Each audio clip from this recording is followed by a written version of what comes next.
ಈ ಮುಖ್ಯಮಂತ್ರಿಗಳಾಗಿ ಅವ್ರು ಆಗಿರೋದಕ್ಕೆ ನಾನು ವೈಯಕ್ತಿಕವಾಗಿ ಅಭಿನಂದನೆಯನ್ನ ಸಲ್ಲಿಸ್ತೀನಿ. ಯಾಕೆಂತಂದ್ರೆ ಇಷ್ಟು ಸುದೀರ್ಘವಾಗಿ ಬೇರೆ ಪಕ್ಷದಿಂದ ಇನ್ನೊಂದು ಪಕ್ಷಕ್ಕೆ ಬಂದು ಇಷ್ಟು ವರ್ಷಗಳ ಕಾಲ ಮುಖ್ಯಮಂತ್ರಿ ಆಗಿರುವಂತದ್ದು ಕಾಂಗ್ರೆಸ್ ಪಕ್ಷದಲ್ಲಿ ಒಂದು ಸಾಧನೆ ಅಂತಾನೆ ಹೇಳ್ಬೋದು. ಆದ್ರೆ ಮಾನ್ಯ ದೇವರಾಜ ಅರಸ್ರವರಿಗೆ ಹೋಲಿಕೆ ಮಾಡ್ಕೊಂಡಾಗ ಮಾನ್ಯ ಸಿದ್ದರಾಮಣ್ಣವ್ರಿಗೆ ಬಿಡ್ತೇನೆ. ಅವರ ಆಡಳಿತದ ಪರಿ ಏನಿತ್ತು, ಇವರ ಆಡಳಿತದ ಪರಿ ಏನಿದೆ, ಯಾವ ರೀತಿ ಸರ್ಕಾರ ಅದು ಎರಡನೇ ಸಲ 13ರಿಂದ 18 ಒಳ್ಳೆ ಆಡಳಿತ ಕೊಟ್ಟಿದ್ದಾರೆ, ನಾನು ನೋಡಿದ್ದೇನೆ. ಆದ್ರೆ 23ರಿಂದ ಈ ಆಡಳಿತ ಜನಕ್ಕೆ ಸಾಕಾಗಿದೆ. ಅವ್ರಿಗೆ ಆಡಳಿತ ಬೇಕಿದೆ, ಅವ್ರು ಇನ್ನೂ ಮುಖ್ಯಮಂತ್ರಿಗಳಾಗಿ ಇನ್ನೂ ಬಹುಶಃ ಇನ್ನೂ ಕೂಡ ಇರಬೇಕು ಅಂತ ಅವ್ರಿಗೆ ಆಸೆ ಇದೆ, ವೈಯಕ್ತಿಕ ಆಸೆ ಇದೆ. ಆದ್ರೆ ಜನರಿಗೆ ಸಾಕಾಗಿದೆ. ಕರ್ನಾಟಕದ 6.5 ಕೋಟಿ ಜನರಿಗೆ ಇವರು ಇಳಿಬೇಕು, ಇವ್ರ ಸರ್ಕಾರ ಹೋಗ್ಬೇಕು ಅನ್ನೋಂಥದ್ದು ಎಲ್ರ ಕೂಗು ಇದೆ.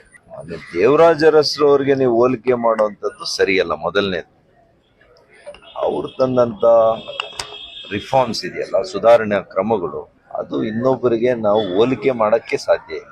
ಏನ್ರಿ, ಬಲ್ಲವರಿಂದ ಬಡವರಿಗೆ ಹಂಚಿದಂತ ಜಮೀನು, ಇಟ್ ಈಸ್ ಹ್ಯೂಮನ್ಲಿ ಇಂಪಾಸಿಬಲ್. ಈಗ ಅಂತ ಕ್ರಮಗಳನ್ನೆಲ್ಲ ಅವ್ರು ತಗೊಂಡು 20 ಪಾಯಿಂಟ್ ಪ್ರೋಗ್ರಾಮ್ ಅತ್ಯಂತ ಯಶಸ್ವಿಯಾಗಿ ಅನುಷ್ಠಾನ ಮಾಡಿದಂತ ಒಬ್ಬ ನಿಜವಾದಂತ ಬದ್ಧತೆ ಇದ್ದಂತ ಒಬ್ಬ ಹಿಂದುಳಿದ ನಾಯಕ ದೇವರಾಜ ಅರಸ್ ಅವರು.